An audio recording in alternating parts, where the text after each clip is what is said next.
Welcome back to New Rockstars. It's me, Tommy B, and today we're whipping up a batch of Star Wars awesomeness. As always, a bad boy breaking down Bad Batch beats me. Anyway, we're going to catch up on episodes 4 through 8 today. Once again, I'm only doing key moments and some Easter eggs from these episodes. I'll be back next week to give episode 9 the full breakdown treatment it deserves, baby. Let's get into it. Episode 4 is titled simply Faster, and it brings us and the Bad Batch into the high-speed world of speeder racing. Now, if pod racing is NASCAR, as I believe Ryan Airy pointed out, Speed Racer is definitely Formula One. They're sleeker, they're thinner, the cars are going fast. I don't understand how one crashes and you don't die, although more on maybe that later. Wrecker, Tech, and Omega travel with Sid to the planet Zaphadun in a world where there are a ton of alien species. Myself, to the naked eye, I spotted Twi'leks, Auskelis, Rhodians, and more. Oh my! Sid's got a hell of a racer in Teo, a droid voiced by John Ralphio himself, Ben Schwartz. Schwartz was also one of the vocal contributors to BB-8 in The Force Awakens, along with Bill Hader.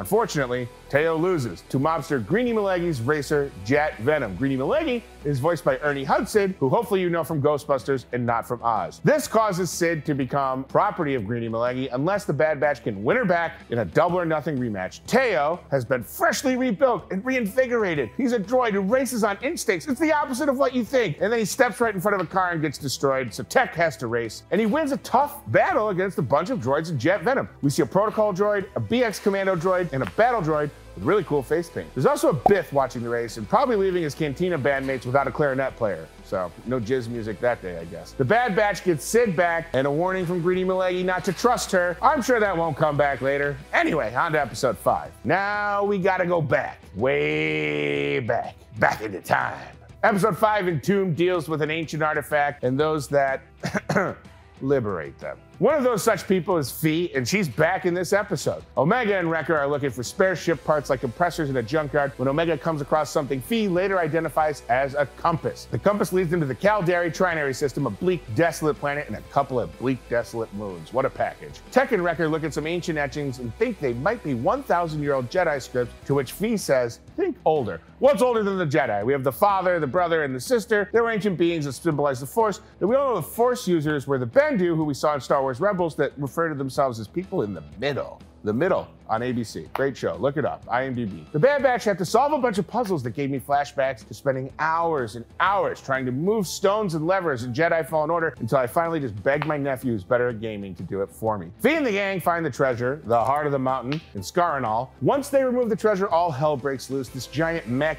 Jaeger thing that shoots concentrated energy a la Death Star and Starkiller base comes up from the earth.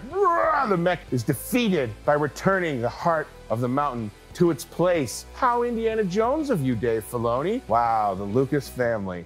They really are incestuous. Taking care of yourself is important, but we're not all geniuses and poets. Some of us review the Bad Batch for a living. So good thing Geology makes it easy to do, huh? Look at this. Geology is a 16-time award-winning personalized skincare company recognized in Hype Beast, Birdie, Men's Health, Esquire, and Ask Men Grooming Awards, and boasts over 6,000 5-star reviews. Just take a 30-second diagnostic quiz and Geology will create a simple and effective skincare or hair care routine customized just for you, with ingredients that are dermatologist tested, proven to work, and personalized to your needs. For hair care, Geology's got strengthening shampoo and conditioner and co-wash, which will transform your routine and deliver the best hair of your life. It extends the time between washes and replaces the need for so many products. So you wash your hair less and you save money more. That's math that even I understand. They also offer body washes and deodorants that are free of harsh ingredients and smell great. For skincare, they have you covered from all angles. Fight acne, reduce oiliness, prevent wrinkles, combat darker puffy under eyes, have smoother hydrated skin, and target signs of aging. Their daily personalized skincare routine comes with 2 face washes, morning face cream, retinol night cream, and eye cream. That's 24 hours of creams, baby. And right now, for a limited time, you can get your 5-piece trial set for only $15 if you use the code ROCKSTARS70 at checkout. That's over $150 of product for just $15. And on top of that, you'll get an additional bonus offer on one of their brand new skin, hair, and body products of your choice when you add it to your trial. To get started, just click the link in the description. Let's make those faces beautiful, baby. Tribe is an awesome episode, maybe my favorite because it features a Jedi Wookiee. Gunji, my man.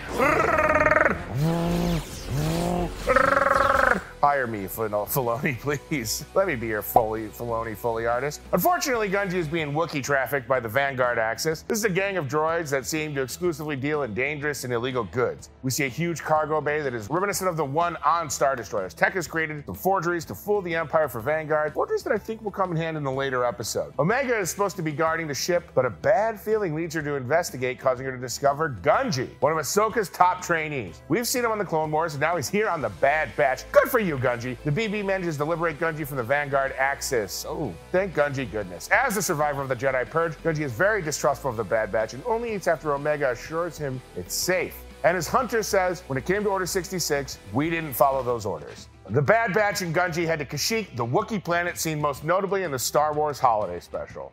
I'm kidding. Unfortunately, the Empire is also there, and they destroyed the village the Bad Batch had planned to drop Gungi off. The gang encounters the Kinrath web, but fortunately, Gungi diffuses the situation. Those Wookiees are so handy, the way they can speak to animals. It's really beautiful. Back at the smoldering village, the Bad Batch sees Trandoshans marching with a Wookiee hostage. They destroy some Wookiee etchings, which really pisses off Gungi, so he starts murking Trandoshans. Really enjoyable to watch for me. There's also Imperial tanks rolling in, so this should be a party. The Wookiee cavalry arrives, and they rescue the Bad Batch and Gungi, and they all get brought back to their Wookiee village. An elder Wookiee agrees to take Gungi in, but everyone is in danger as the troopers discover lightsaber markings on the battle tanks. Now the hunt is on for our little furry Jedi. Gungi is nearly killed by a Trandoshan before a group of Kinraths come in to save him. Those little spider creatures back to the rescue, and by little I mean huge and scary. Gungi is going to stay with the Wookiees, and the Bad Batch is on to their next adventure, which is Episode 7, The Clone Conspiracy. It takes us back to Coruscant and the clone trooper bar that is 79s. What I wouldn't give to have a Miller High Life at 79s. We first saw 79s in the Clone Wars animated series episode called Orders. In the Bad Batch, it's still functioning as a hangout for clones to relax, blow off steam, and lament about the guilt of destroying their homeworld of Kamino. Under Admiral Rampart's orders, which is exactly what we find clone troopers Slip and Cade doing before they are clearly overheard by some Rampart loyalists and attacked. Cade is killed, but Slip escapes and goes into hiding. I found it interesting that there's a clone trooper named Slip, as there's also a conscripted trooper named Slip in The Force Awakens, Trooper FN 2003. I mean, this is obviously a coincidence, but maybe this was a tribute to that trooper who slipped and fell and died very early on, pushing Finn to abandon the Stormtrooper army and join the Resistance. In the Senate, Rampart's plan for a volunteer army is gaining traction until Bail Organa and Rio Chuchi, the young Pantoran senator we first met in the Clone Wars, they push back and they say the Empire must first take care of the clone troopers before bringing on a new army. This is actually well received by the rest of the Senate, much to Rampart's frustration. Rampart learns that Senator Chuchi is looking for Slip so she can get the whole story on what actually happened on Kamino. She orders a mysterious bounty hunter to take out Slip and Senator Chuchi.